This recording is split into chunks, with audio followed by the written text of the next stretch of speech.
This is Umar for BoxNation. I'm joined by Tyler, Denny. I don't think anyone's had a more mad few days than yourself. You go to a Matchroom show, you headline in your home city, you beat Felix Cash, you get a call the next day, probably when you just want to chill out and forget about boxing, but you get a call to fight at Wembley Stadium against Hamzah Sheeraz, who's just coming off a great win, and world boxing's talking about him. Just talk to me about the last 72 hours. It's been absolutely mental. Like I said, I've done the Felix Cash fight. I was buzzing with that, headlined in Resorts World, and I thought it doesn't get much bigger than this. And then the day after, get the phone call about this, and Resorts World seems like nothing now. Do you know what I mean? Wembley Stadium, it's mental. It's absolutely mental. But I was all up for it, man. Definitely. Like you say, originally you can have a few weeks off and chill and stuff, but yeah, man, Wembley calls. Ben Shalom has been quite vocal since your fight with Felix Cash about how much of an inspiration you are to fighters, and I'm sure you know why, because you invited to Ultimate Boxer and they had too many fighters. You were told to go home. You came on the Boxer shows as an away fighter, and now you're the main man at Boxer, one of the main figureheads, and now you're fighting at the National Stadium on an Anthony Joshua undercard. To any fighters out there, I'm sure you'd say just keep persevering, keep going. Yeah, definitely, and I think I got to thank BCB and my team, because they believe in me. I believe in myself, so it's just all positivity around me. You got to keep your circle tight. There's no enough. Everyone believed in me from before. Even when, don't get me wrong, I never even in my wildest dreams I thought I was going to be fighting at Wembley Stadium. But it just goes to show you never know, don't you? Don't put ceilings on nothing, just keep working, and what will be, will be. I think the early rounds against Felix really surprised everyone, because we thought it was going to be a fight of 2 hours. You come on strong late, and Felix kind of dominates the early rounds, but that wasn't the case at all. Just talk to me about that. Well, I thought he's had 18 months off, didn't he? And don't get me wrong, I thought it'd be a bit longer than that before we started to unravel. But I was confident, because I know I can set a pace and I'm fit. I live this life. I've been active.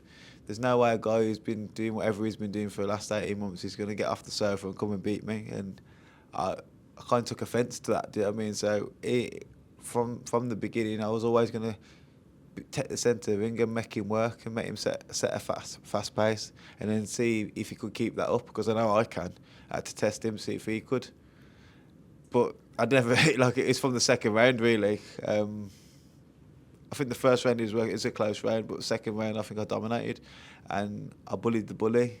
He's a sort of a bully fighter, and he never liked it. I could tell, but his whole body language was off. He never wanted to be in there, and I think for him, obviously he's going to deny this, but I think that cut was a blessing, because it could have been a lot worse for his whole morale and everything, because he would have got a proper beat down. Was it a little bit more sweet going on another promoter show, Eddie and Matchroom show, and headlining and winning? Yeah, it was, to be fair, because obviously Ben was there as well, and I thought, this is the first time that Ben and Eddie have come. Imagine, I don't want to think about this, I don't even like saying it, but imagine, say, Ben come, and then Felix ice me out. Do you know what I mean? And Ben just sat there like, how awkward would he have felt? And Eddie just having a little smug look at him, and Ben's got nowhere to go. So, I felt like I was not just doing it for myself, I was doing it for Ben and for boxing. People have put a bit of faith in me. And originally as well, when the fight got made and Matchroom won the purse bids, people were saying, oh, Ben's going to pull Tyler out and all this stuff. But there's no way that was happening. I mean, he never mentioned it once, and I wouldn't have allowed it anyway. I was confident that wherever it is, I was going to take the fight. Considering, as you said, Felix's inactivity, Hamzah's been very active. Yeah. How much of a more difficult fight is this than Felix Cash? Oh, it's going to be a lot more difficult. I'm under no illusions about that. I thought the Ammo Williams fight, he looked world class. Do you know what I mean? You can't take anything away from him. But there's little bits in there that I see, like the second round he got caught with a big shot. There's other stuff as well. He's got dropped before. The Bradley Skeet fight. Do you know what I mean? There's a lot of things that they kind of get pushed to the back, because of how well he has been doing in his knockouts. I think he's done 13 or 14 knockouts in a row. But I'm not going to be one of them. You might not have thought about this because you're just on sort of the Tyler Denny journey and you're focusing on yourself, and everything's happened so quickly. So you might not have, as you said, thought about this, but all the talks surrounding Hamzah were a Chris Eubank Jr. fight, which is obviously a blockbuster fight, potentially a world title shot against Carlos Adames. You're a fantastic fighter, but I'd say obviously those two fights are bigger for him. So do you think that actually might be a bit of an advantage for you, Tyler, that he hasn't landed those shots and he's got to go in with you? I'm not sure. Like I said, I'm pretty sure they tried to get them fights first, which if I was Hamzah, I'd do the same. So, but luckily for me, that have not happened because I wouldn't be here then, and I'm willing to take my opportunity. I don't know why, for whatever reasons, them fights never happened, but it's a blessing for me. I've got an opportunity, and one that I feel like it's an opportunity, but no one just give me. I've earned it, and I'm here on merit. I've been beating people for ages now that everyone keeps saying he's got no chance against, and especially the Felix Cash one, the amount of stick that I was getting on, he's got no chance.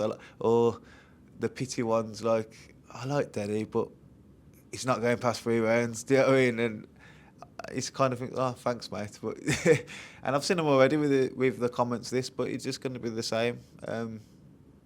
He's just another guy. He's another guy who's got to know that I'm going to take. Do you think you can stop Hamzah Sheeraz? Yeah, 100%. The way I'm a bit gutted the other day because it's not a stoppage, is it? And that really went to the cards. But if you never looked at people's records and you watch me versus Cash, I was the bigger, stronger guy in there. I was the guy who was punching harder. So records are for DJs, as I say. Lastly, just fighting here at Wembley Stadium, what His Excellency and Turkey Al-Sheikh Riyadh Season doing is incredible, staging a card like this at our national stadium, and they really didn't have to do this. They could have had this in Saudi. But yeah, when in your opinion you get the win, I know you've been on a great run and some big wins and headlining fights, etc. But to do it at the national stadium in front of 100,000 people, stuff of dreams. It's beyond my dreams. I could never even have dreamt something like this. It's that big of a thing. You know, 7 years later, like I think it was all like Vegas and stuff and whatever. But for me, that's the pinnacle. That is the absolute top. Wembley Stadium, AJ Dubois and there as well. It's unreal. It doesn't get any better than that.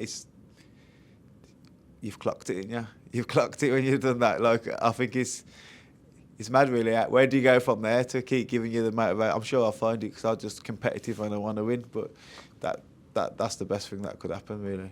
Well, one thing's clear with Riyadh Season is if you keep winning, you're a winning fighter, you'll get rewarded. So best of luck on September 21st. It's a brilliant fight with yourself and Hamzah Sheeraz, and we'll see you on Fight Week. Nice one, thank you. Cheers, Tyler.